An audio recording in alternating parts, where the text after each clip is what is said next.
What is going on, everybody? Welcome back to another episode of Lure Painting. If you're new here, my name is Zach Baker. If you're a returning subscriber, thank you for coming back. As you can tell by the title, today we're doing an easy lure pattern, I would say for beginners. I paint it all the time. I actually sell this pattern on my website. It's a very effective pattern and it's really simple. We're only going to be airbrushing 2 different colors and then doing some splatter with a 3rd color. So 3 colors total, only airbrushing 2 of them. Today we're going to be doing it on a little 2.5 square bill. I also have a couple other lure patterns that are really simple and effective. They're a little bit more in depth. I think this one is easier just because you're only airbrushing 2 different colors. You're not doing any sort of stencil pattern or anything like that. Hope you guys are doing okay with all the absolute chaos going on in the world. Sit back for a couple minutes, relax, and let's paint this fishing lure. So here are the 2 colors that we're going to be using for this pattern, or the 2 that we'll be airbrushing anyways. First one is a wicked blue. It's a really light color, and the other one is an opaque white. So we're going to start off with a base coat of opaque white. I did want to say this because I know there's been a lot of people asking me an easy pattern for beginners, or they just got a setup, they want to know what to do. When you're using colors like this, or like this neon yellow, or maybe even a yellow, if you really want these colors to pop like they look in their can, you want to do a base coat of white. If you just sprayed this yellow directly onto the bait, it's not going to pop like that. You need that undercoat, that base of white, for it to be able to build up this paint color on. So if you wanted to skip the step of the opaque white, maybe you only have 1 color. Let's say your 1 color is like a bright red or something like that. That should work. The other thing that might be kind of cool is doing like a pearlized blue. It just all depends on what you have. Definitely on these light colors like this, you want to do a base coat of white, which is why I'm doing that. Otherwise, if you have something that's a little darker, you could probably get away with just doing the 1 color. But I'm going to go and load up the airbrush with an opaque white. We'll give it a nice base coat of that, and then we'll come back to this blue. And I'm also using the Vivo Home airbrush. I have a video on that. Maybe you're considering airbrushing. Check it out. I'll have it linked below. It's been working good so far. I've painted several hundred baits with it, and it's still running like a champ.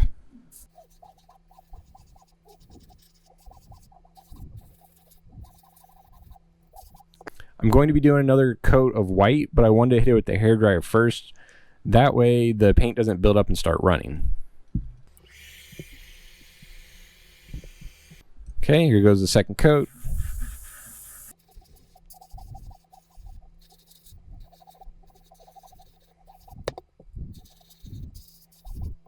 Got that base coat of white on, and I did want to show something else really quick. I don't think I've ever showed this in any of my other videos, and I need to make a quick TikTok video about it too. But if you've got, so I put way too much paint in there, it's just a classic Zach thing. I got a lot of paint in there, and I do have one of these. Now you can sit here and wait for all that paint to come out. I'm too impatient for that, especially if I'm switching colors. So something that I do that helps out, or at least makes switching colors really quick, is you get one of these little guys. You can get them at most craft stores. I'm sure you can order them online. It's just water in there, and then I've got an old coffee can with a little hole cut in the top. I'm going to try to do this so that way you can see it. But there's all that paint in there, and I'll just use this to shoot that paint out. Cleans it up pretty quickly, so now there's just a little bit left in there. And then I will take a paper towel. Hold on one second. I'll take a paper towel and then just kind of wipe out what's in there. And that knocks out most of the paint. Now there's still going to be some of that paint is still going to be down inside here. So that's whenever I use this bad boy comes into play. I'll spray it out and then I'll run some more water in there. And you can also use, like, I have some airbrush cleaner, and that stuff's more expensive. I like just running some Windex through it. Seems like it always works pretty well for me. You got to be careful with like paint thinners and stuff like that, because it will eat up some of the parts on the inside of your airbrush. And that works pretty well. It's really quick. If you're painting just one lure like this, all it really takes is a couple of drops. I keep loading up my brush like I'm painting a whole bunch of lures, but we're just doing the one. So it's really just a couple of drops is all that you need, especially because we all know that airbrush paint is expensive. So we got this base coat of white on. I've hit it with the hairdryer. It's nice and dry. What I'm going to do is about midway through, well, I'm going to say just above the fin, if you can see that, it's going to be a solid blue. I'm going to kind of have it fade into that white. That way it has a white belly. It transitions nicely into the blue. And if you have the color, I love doing this on baits like this that are really simple. One more little bling that you can add to it, and I'll show you the couple other baits or my other color combinations for this pattern that I have once we get this one done. But what I like to do is, you got a base coat of white. If you have your hands on some pearlized white, I always like spraying that over top. And same thing goes with the pearlized white. If you really want it to sparkle, you're going to want a base coat of solid white first, depending on the style that you're going for. But if you've got some pearlized white, now would be a good time to throw that on there. We're going to move on to that blue. And I'm just going to start real lightly, spraying it on there. And then up here at the top, we're going to build it up thicker. So the very top of the bait will be solid blue.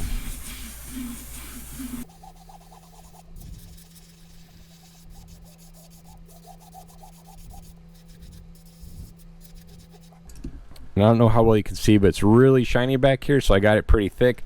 I do want to do another coat on this top half, so it's more of a opaque blue. So I'm going to hit her with the hairdryer, and then we'll do another coat.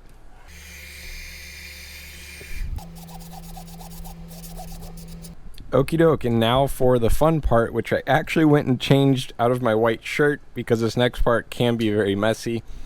We're going to be doing some speckles, some black speckles on here. And if you've watched all of my videos, you know I use these acid brushes from Harbor Freight. Still the same one I've used in all my other videos, and I am a firm believer in incorporating some speckles into your paint jobs. I love the way they look. For this bait, one of the cool factors of it is the speckles. This is what's going to make this bait look really cool.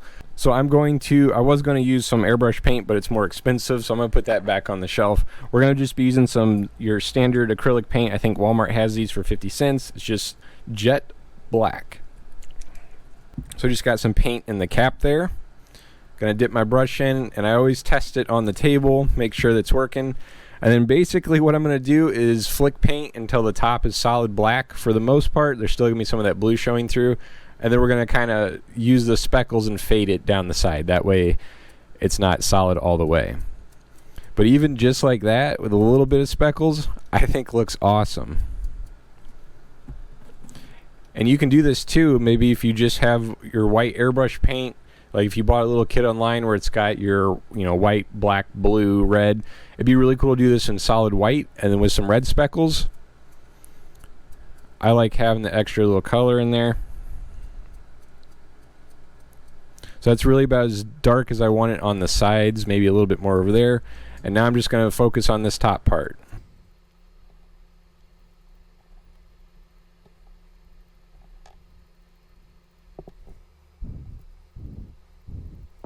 I'm going to hit it with the hairdryer to get some of that shininess to go away. That way we can see what it looks like.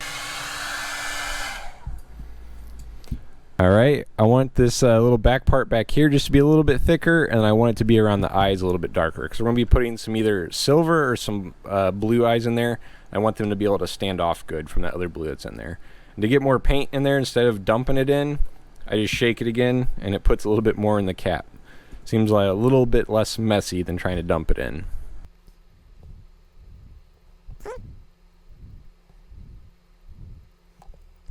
Alright, dryer again. Alright, I am very happy with the way that looks.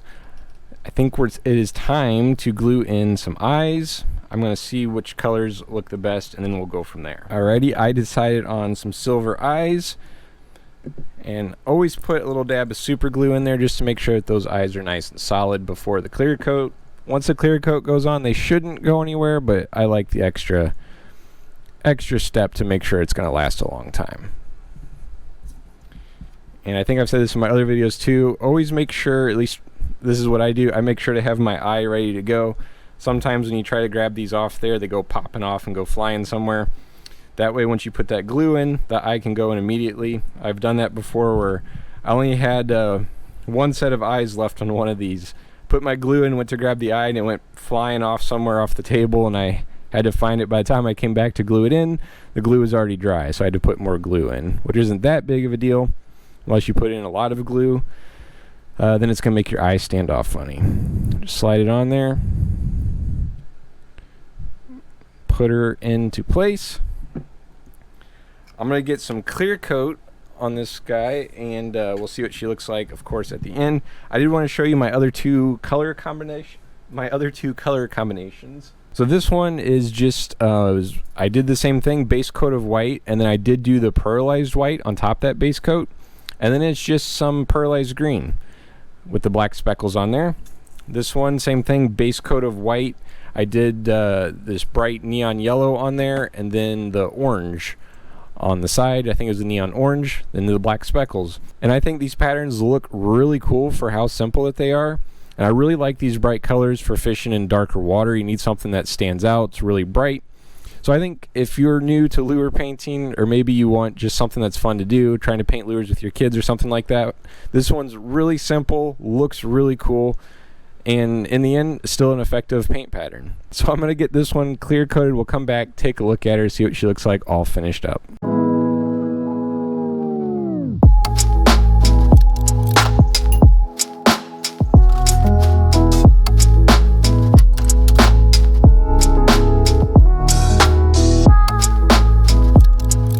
Okay, we got her all clear coated up. I used the Illumina UV as always. I have a YouTube video on that if you haven't seen it yet and you're curious on the clear coat that I use.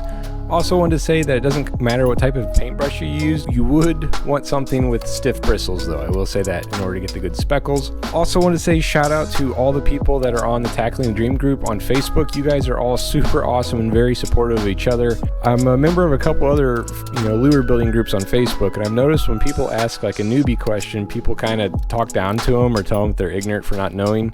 But the Tackling the Dream group, you guys are awesome. Anyone ask a question, someone is always in there answering it, doing the best that they can to help each other out. Thank you once again so much for watching the video. Stay safe out there, tackle your dream, and I'll catch you later.